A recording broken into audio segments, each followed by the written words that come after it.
morning and welcome to Global Dignity Day 2016.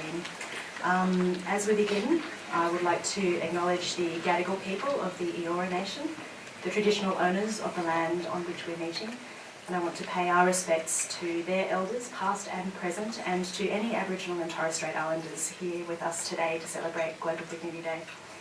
My name's Frances Moon. I'm the Executive Manager of the Caldor Centre for International Refugee Law at the University of New South Wales. Our centre undertakes research and holds events on refugee issues and human rights issues, and it's our great pleasure to co-host today's Global Dignity Day event with the UNSW Law Students Society and their Social Justice Co-Director Michael Ouzas will be co-chairing this event together with me. Michael's just up the front here. We also want to acknowledge and thank very much New South Wales Parliament House for having us in this fantastic place today, and especially Jeannie Douglas from the New South Wales Parliamentary Education Unit who made today possible. And of course, we're absolutely delighted to welcome our keynote speaker, Dr. Soutphommasane, the Race Discrimination Commissioner. I'll introduce him more fully in a moment, but we're really looking forward to hearing from you this morning. Now, you might not realise it, but by sitting here in this lecture theatre today, you have become part of something big. You will be joining more than 500,000 young people from across 60 countries who are participating in Global Dignity Day activities across the world this month. Global Dignity Day started 10 years ago. It was begun by 3 friends and concerned global citizens who met as young global leaders at the World Economic Forum, and they were the Crown Prince of Norway, Professor Pekka Himanen from Finland, and a founder of an economic empowerment charity, John Hope Bryant from the US.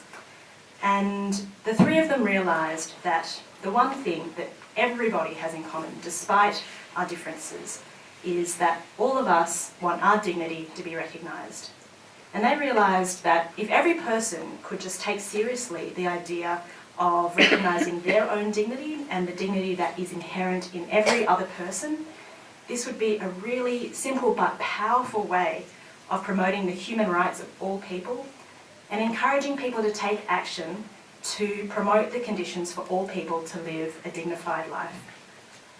That's essentially the driving philosophy of Global Dignity Day, and that is what we're here to explore today. I'll just quickly take you through what the program's going to be today.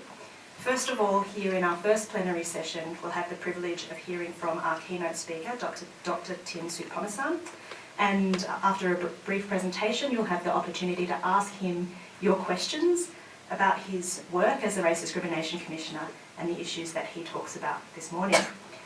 We'll then divide up into smaller groups, and you will see that you have coloured dots on your name tags. Those indicate the groups that you've been allocated to.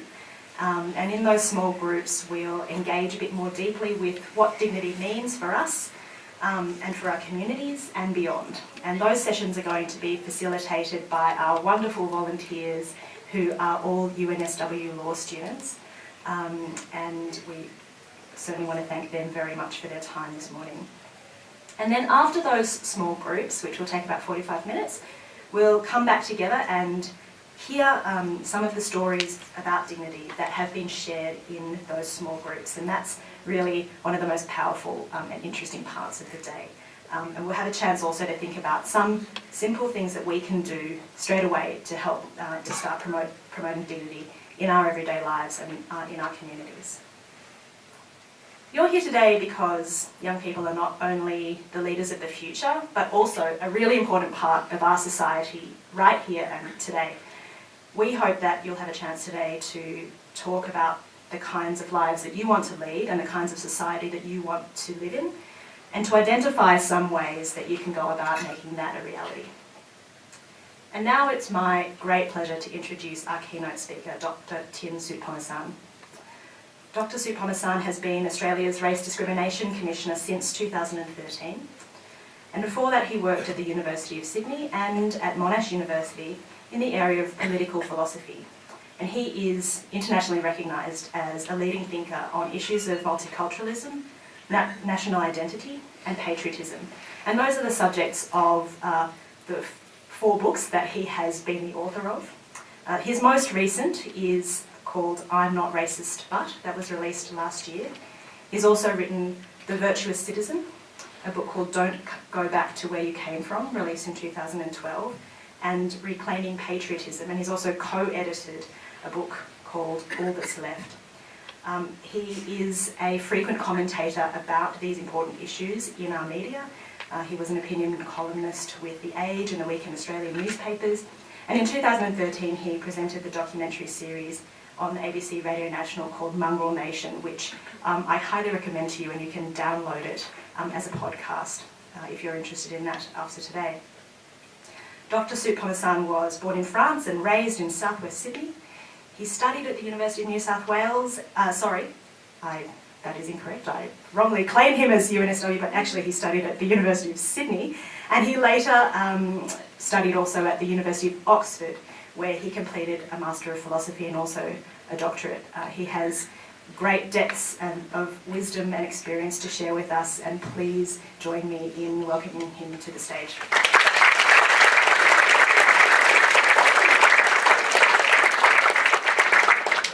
Well, good morning, everyone, and thank you, Francis, for that kind introduction. If only I were as lucky to have been a student at the University of New South Wales as well. Can I also acknowledge the Gadigal people of the Eora Nation as the traditional owners of the land on which we meet, and pay my respects to their elders past and present. And to all of you today, I hope that you'll have a very good morning of discussion and deliberation.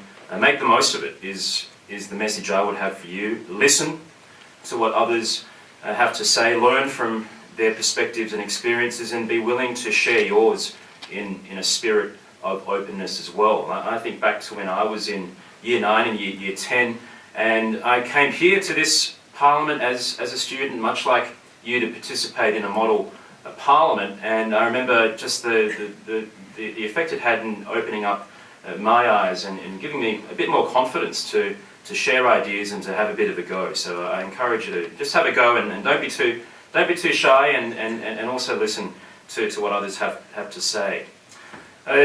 Dignity is a fundamental value of human rights, and it's the principle or idea that guides our work at the Australian Human Rights Commission. And to give you a sense of just how ingrained it is at the Commission, we have on our doors and our walls various inscriptions, and those inscriptions are taken from the United Nations Declaration of Human Rights, which is the main international document on human rights, the founding document of modern human rights internationally. And the first article of that declaration states that all human beings are born free and equal in dignity and rights. They are endowed with reason and conscience and should act towards one another in a spirit of brotherhood. Now that is about as succinct as you can get if you're talking about what human rights is about. It is about recognizing that we're all human beings, that there's a universal character to it, that we are free and equal, that rights go with dignity, and that we should be acting towards one another in a spirit of understanding and fraternity. That's the approach that I take on matters of race in my work as Race Discrimination Commissioner, but it's not always easy to live up to those values. Often we can fall short on those values. So we do see racism, we do see the mistreatment of others, we do see persecution, and we see people fleeing their countries because of their political beliefs or their race or their religious practices. We see as well discrimination against people because of their physical ability or their sexuality or their age. We see disadvantage experienced by Indigenous peoples around the world, including here in Australia with respect to Aboriginal and Torres Strait Islander peoples. And on all these counts, what we are looking at is behaviour, conduct, policies, systems that do injury to people's dignity. Dignity isn't always easy to explain though, is it? It can be a general idea, it may sound a bit vague.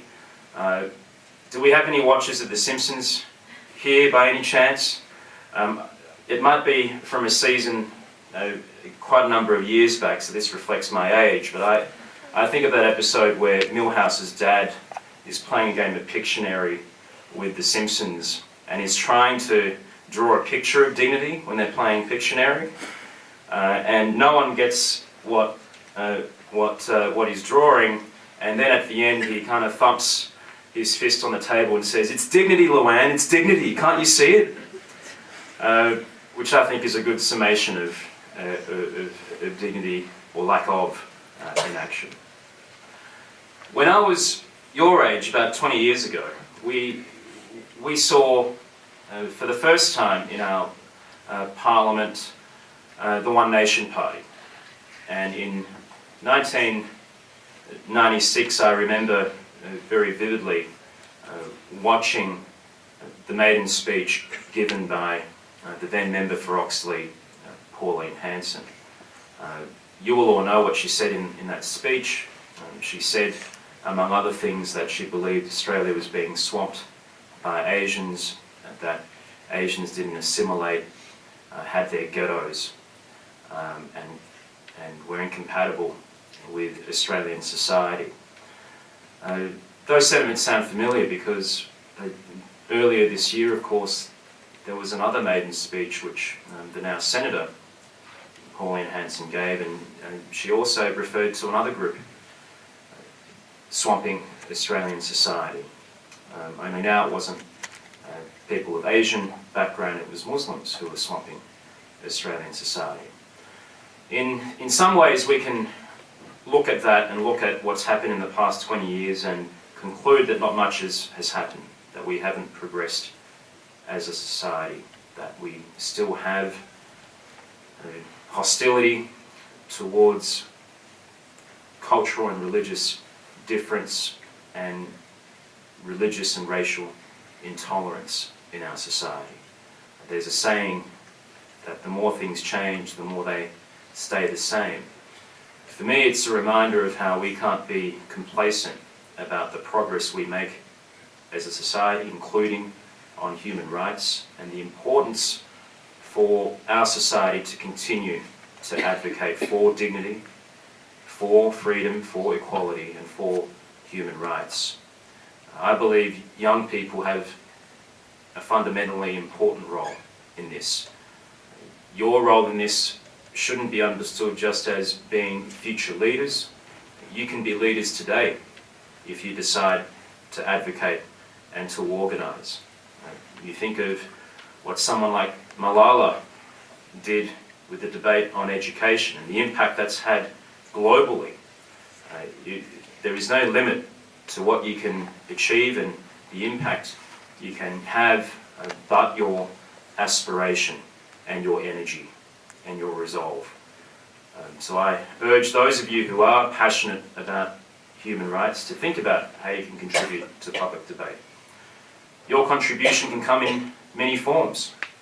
It may be about organising a petition. You could contact the Prime Minister or ministers or your members of Parliament, and never underestimate the value of writing to your elected representatives. They're meant to represent you. If you manage to write a handwritten letter, your chances of getting that responded to will increase. Just an insider tip. But there are other things you can do as well besides trying to influence the political process. You can also start conversations. Have conversations with your friends, through your sporting teams, with your family. This is one message that we have on the issue of racism. We often hear people say to us that change on matters of race and human rights will never occur until we can get more education. That we need to invest more in human rights education, and if we make sure that the students in our schools have in their classes and in their curriculum material on human rights, then the future will be safe. Sounds good in theory, harder to do in practice. Your teachers who are here today have a very crowded curriculum. It's not always easy for them to squeeze in everything that is important, and they have to follow guidelines as well. Which means that the task of education has to be understood more broadly. Yes, it's got to happen in the classroom, but it's got to happen outside the classroom as well. And when I think back to my own experience as a high school student and growing up as the first generation Australian of Asian background during the rise of the One Nation Party, there were many conversations that I had with my classmates. And many of my classmates at the time were sympathetic to One Nation and their ideas. They were questioning whether there should be a ban or reduction, a ban of or a reduction in Asian immigration at the time. That forced me to argue. It forced me to read, to think. That's what strangely led me into researching political philosophy, thinking about national identity. But the key here was the conversations and the challenging conversations that I had. And to all of you, I say, have those conversations, embrace the debates, do it in a civil way, don't resort to fisticuffs, but don't be afraid of disagreement, because disagreement forces you to think about your values and think about what you believe in. And it forces you to also persuade others to your view. And that goes to the heart of leadership as well. Leadership isn't about power, nor is it about authority, nor is it about rank. Leadership ultimately is about persuasion. You can't be a leader unless you have followers. But in order to have followers, you need to be able to convince them that they're with you and that you're with them. And here is where the idea of values returns to the picture. You can only be a genuine leader if you can understand what values motivate you and motivate your followers.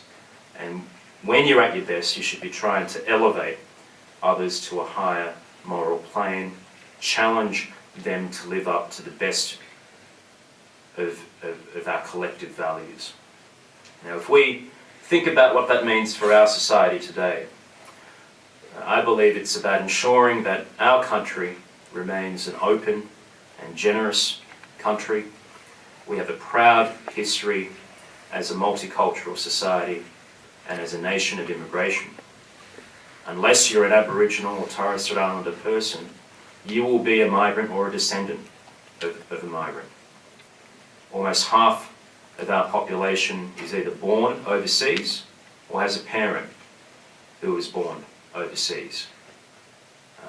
How many of you were born overseas? What about, keep your hands up, what about those who have parents who were born overseas? Now I look at you here and that's well over half of the room. So we are a legacy of Australia being a nation of immigration. What that means is you have a responsibility to defend this legacy, to ensure that we don't stoop to appeals to fear and anxiety, but that we affirm our values of non-discrimination and equality. This isn't always easy. We have a political and public debate today that is turbulent.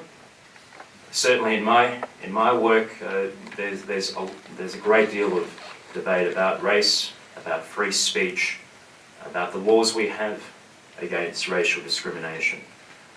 But I believe it's fundamental, integral, to have laws which send a signal to our society. Our laws exist in part to express our values.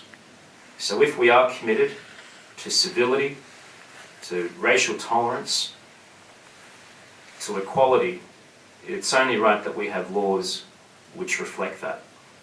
And I believe we do have that today in the form of the Racial Discrimination Act, which has been in place for almost 41 years and has guaranteed that when people experience racial discrimination, they have the law on their side. To explain what this means, before 1975, if you went to a hotel or a shop and you were turned away because of your racial background, if someone refused to serve you, there was nothing, very little, that you could do. The law actually wasn't on your side until 1975. You had to cop that. You had to cop the indignity of that. We have those laws for a reason, and it's because we are committed to giving dignity to everyone and ensuring that people don't have to look behind their shoulder, think twice about whether society is on their side because of their skin colour or where they're from.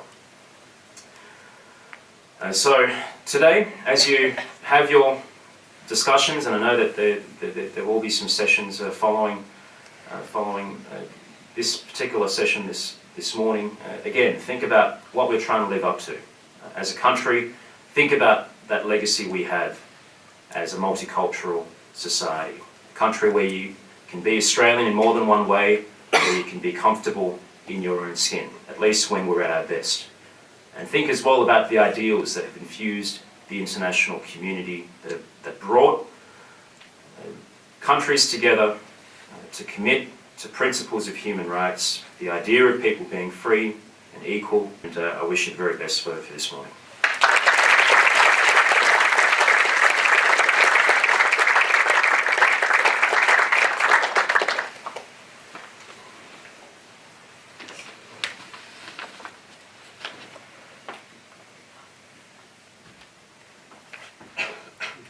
I'd like you to thank Dr. Tim Soutphommasane with me again. We have a small token of our gratitude.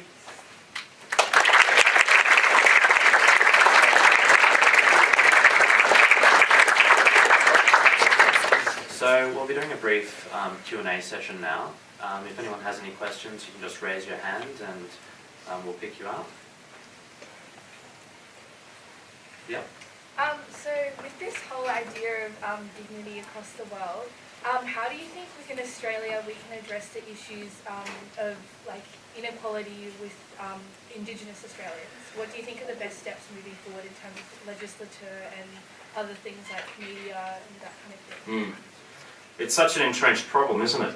Because the disadvantage has happened, or has existed for so long, and we've yet to see the change you would expect of the kind of advanced society that we are.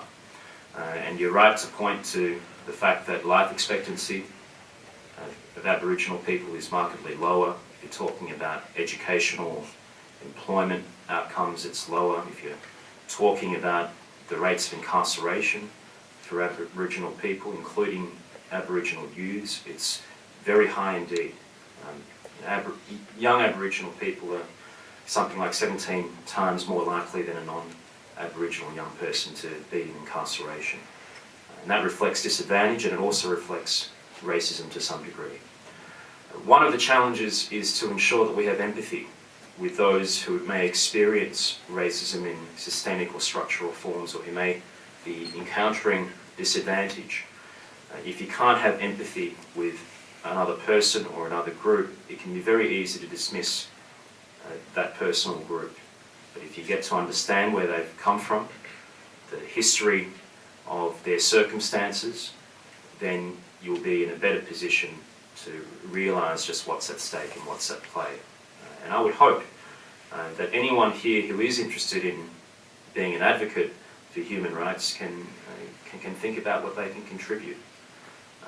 One of the things we don't do well enough in our society is to express solidarity with others who experience suffering or disadvantage. This is a point I tell communities all the time, or a point I make to communities all the time, particularly multicultural communities and those from ethnic minority migrant backgrounds. And I remind people of what happened in the 1930s. In the 1930s, there was, as students of history here will know, persecution of Jewish people across the European continent. In Australia, there was some debate about whether Jewish refugees should be accepted. This is before the Second World War began. There was only one voice who spoke up in favour of Australia taking in these refugees from Europe. And that sole voice was William Cooper. William Cooper was the leader of the Aboriginal Advancement League. He was an Aboriginal man. And it's remarkable to think that this Aboriginal leader was advocating for Australia to take in refugees when you think about his own status in Australian society at the time.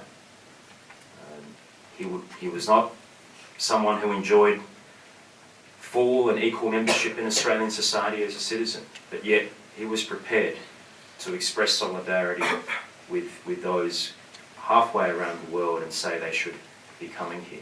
For me, that's a powerful example of what solidarity can mean at its best, and on the issue that you've highlighted, I would hope that we can show more solidarity and understanding. Yes? The fellow behind you, and then we'll go to you. So previously you were talking about just having the conversation. One thing with that is, so we're all brought up, differently, and we're all taught different things from our parents, taught different ideals. So how do you overcome that in having a conversation? Because if you're talking to a large group and sort of a percentage of them aren't interested in hearing what you have to say, how do you get around that? How do you work with that? It's a really good question, and the challenge here is to find the common ground. So you will have some differences, but you might be surprised by how much you might have in common as well. And sometimes you don't realise what you may have in common until you have the chance to sit and talk and listen. And if you do that in the right spirit, you will find that common ground more quickly. I believe that we can all share common ground amid cultural differences. If you're talking, for example, about those who've come from overseas to Australia, who may be proud of their cultural heritage, sometimes there can be an implication that is somehow incompatible with being Australian as well, that people haven't taken up an Australian way of life. But I can tell you that there are very few migrant families in this country who wouldn't be teaching their children that you are part of this society. And I say this from personal experience, because although my parents came to Australia from France, and while they spoke fluent French, they didn't speak much English when they arrived here, or at least they only spoke English with a very pronounced French accent. They were telling me right from the start that this was my country and I should be thinking of myself as Australian. And there's no prouder moment in our family than when we became Australian citizens. Now that's a choice that is made by those who come as migrants and who become citizens. They choose to become Australian. They take a pledge of loyalty to this country. So for me, the common ground we have is a commitment to our democratic freedoms, to the rule of law, to individual liberty, those civic values. And once you accept that common ground, you may have diversity, you may even disagree and have differences, but you can always fall back on those things that you share. And I think that's a common commitment to this country and to this country being at its best. In your speech, you mentioned Pauline Hanson and her maiden Senate speech, and a few commentators have said that that's basically a rewrite of her 1996 speech, except she swapped out Asians with Muslims. Why do you think people target minority groups in that way, and why does their targeting shift, so to speak? There's fear and anxiety. Now, Ms. Hanson has every right to have her opinion, but she has no right to be immune from criticism or disagreement. And when we express disagreement, or if I express my disagreement with her, I'm exercising my freedom of speech as well. That's one principle I want to make absolutely clear at the start. But fear and anxiety are what's driving a lot of this public debate that we have. Some of that fear is bound up with the rate of social change and some people feeling uncomfortable about society changing. Some people may not be feeling economically secure. Others may be feeling that there's a threat to what they believe is an Australian way of life. So there are a number of factors that are at play there. And if we're going to try and have a mature public debate, we need to understand what those factors are and explain why we should be living up to a value of tolerance. Why it is important, for instance, that we have a non-discriminatory policy with our immigration policy. We did for a long time have a policy that discriminated on the basis of background with our immigration here in Australia, and it was called the White Australia policy.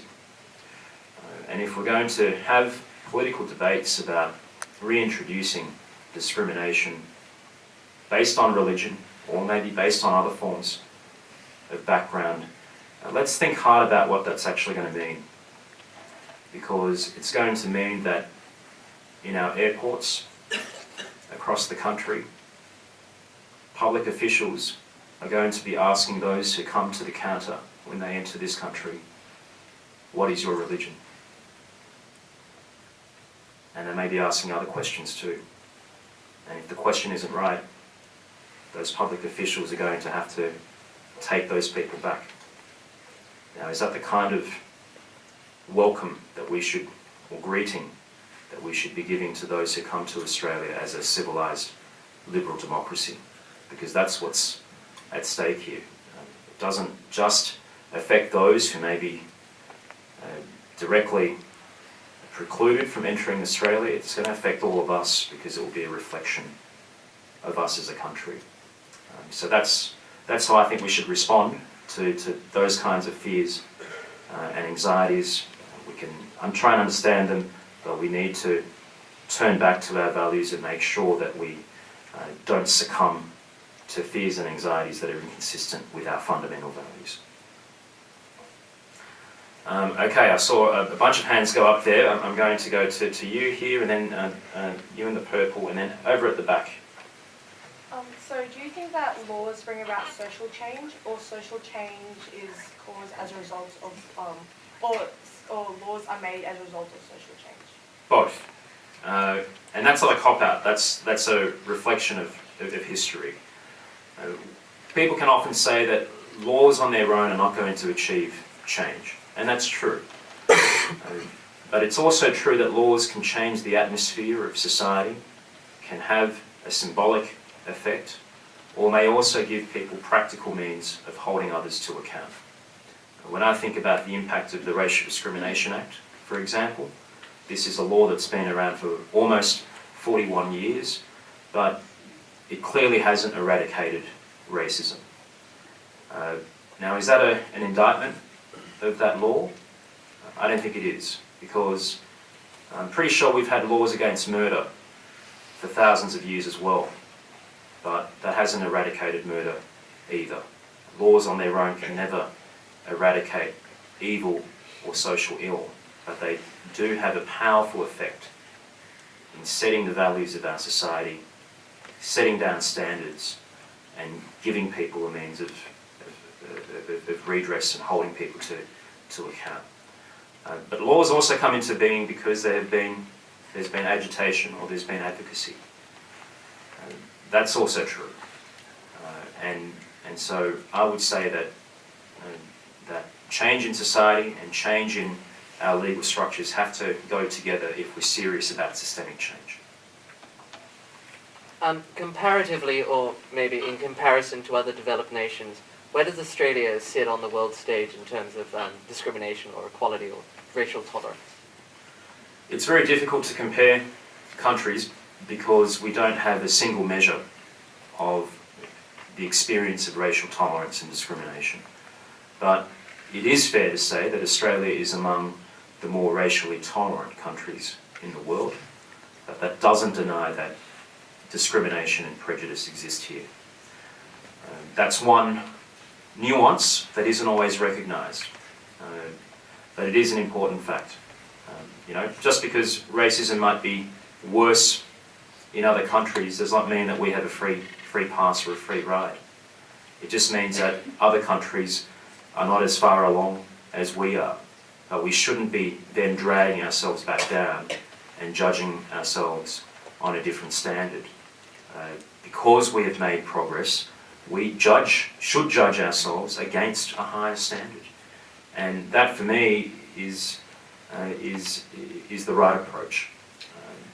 But on questions of race, I would say Australia is comparable to other liberal democracies, certainly comparable to the United Kingdom, Canada, perhaps the United States, not that I'm ranking them in any particular way.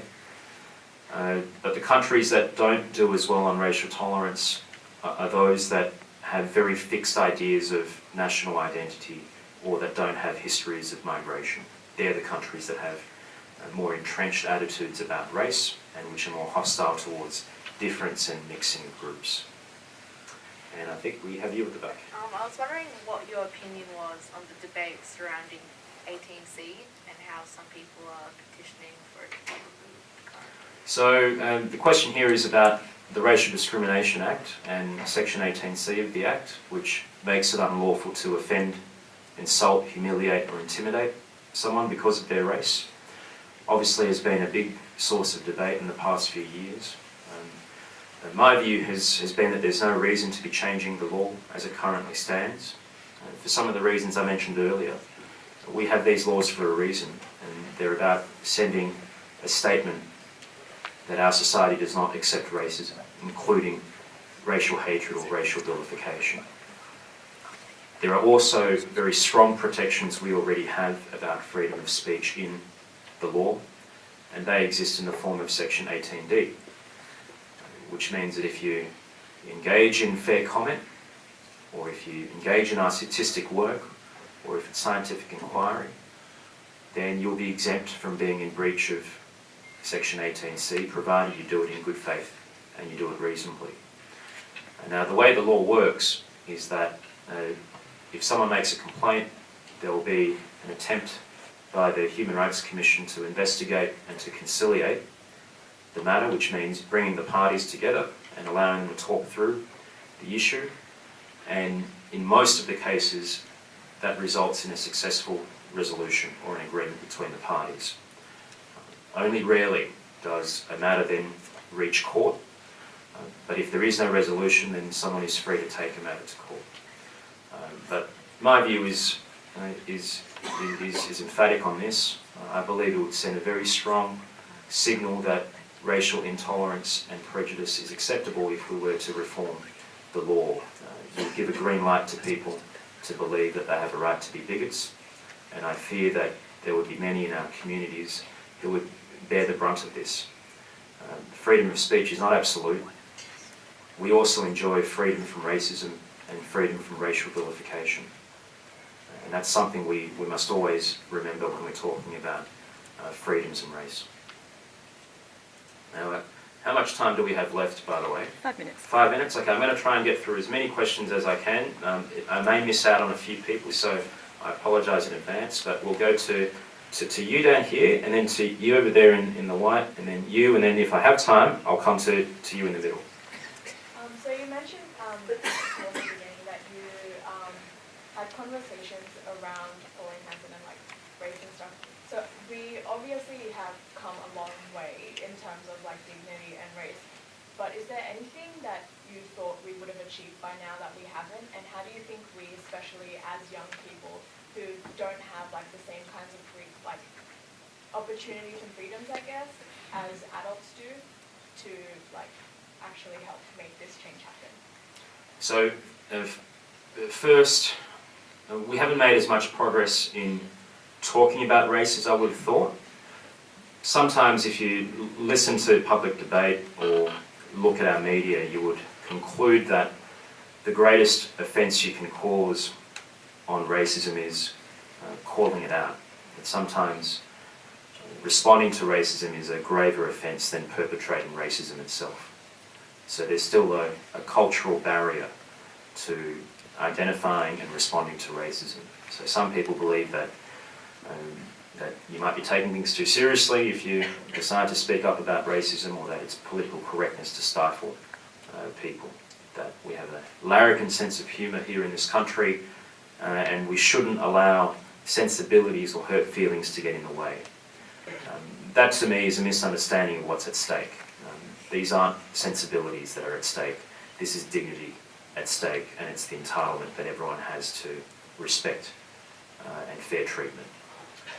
As to what young people can do, think about the conversations you can have with your family and your friends. And as I said before, think about how you may pursue issues, if you wish, with your elected representatives. And think as well about just bringing things down to a personal level, if you can, on many of these issues. I was struck when I was having these conversations with my classmates in high school by how often people would say to me when we were talking about immigration back in the 90s. So, imagine some of the 90s garb that we would have been in and the haircuts we had back then. But many of them will say, "Oh, Tim, but you're all right. We're not talking about you. You're okay. You're not. No. You're okay. You're one of us." And you think, well, no, actually, what's at stake here is you're talking about me and my family. Who else do you think you're talking about?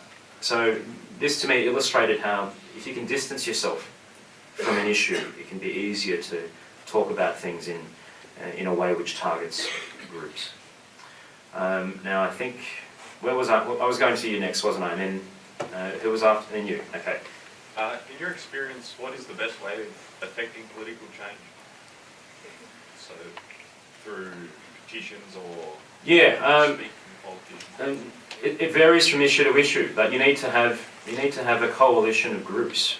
You can't advocate for change on your own, but you need to find enough people to back you up, which is why I emphasised the idea of solidarity earlier. So in order to understand how change is affected, you've got to understand not only the principle of things or have your arguments lined up, but you're also going to have to understand some of the politics behind how change happens.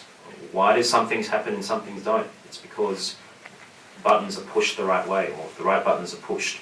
And I think it'd be your job, if you're advocating for an issue for change, to find the right buttons to push, if that makes sense. With the massacre of Aboriginal people and the stolen generation, what's your opinion on advertising Australia as a unique country with Indigenous people on tourism advocates? If there is advertising that showcases our Indigenous heritage, then I think that can be a good thing, because while we are a modern nation of immigration, we also have an ancient foundation in this country, to this country. We have the oldest continuous living culture and civilization, namely Indigenous cultures and civilization. But if you are going to have in marketing material that is about that, it would be a wise thing for organisations to consult with Indigenous people and organisations. Consultation is a really valuable part of any process. So if you are depicting people of certain backgrounds, I don't think it does any harm for those who are doing the marketing to talk to those people of those backgrounds first before you go ahead and do work. That means that there's less chance that things can be taken the wrong way, or that insensitive depictions can happen. Now I think we've got 1 or 2 more minutes, so I saw some hands in the middle, so I'm going to try and take 2 or 3 questions at once, and then I'll try and go through them, and then we'll wrap up. So I think I saw 2 hands here, I see 2 hands back there, and I think I might have to wrap it up there. Yeah, so I mean, it's been suggested in the government frequently that there should be a ban on like certain types of like groups of people. Is that not like how are we even allowed to suggest such a thing if we've signed the Declaration of Human Rights. Yep. Okay, we'll take that question. I think was there another question? Yep. Also, you mentioned in your address the importance of discussion.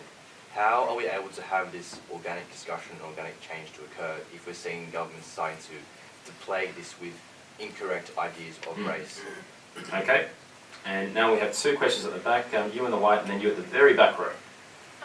One question is that usually when people, this is particular to the Indigenous, usually when people are racist against them, they say, oh, you know, they have the high rates of incarceration, they're highly unemployed and such, and they use that as their excuse for being, like, I'm not racist, but look at them, they're criminals, they're unemployed. How would you combat that? Because they've done their research to find out that they're criminals, but they haven't gone any further. How would you combat that? Okay. And final question at the back. Yeah, my question is about refugee crisis in Australia. And I think we have about 100 kids in detention center in Australia, and they under the age of 15. How can we save these kids' dignity as Australian and as a growing generation? Yep. Now I'm going to try my best to remember what the questions are, okay?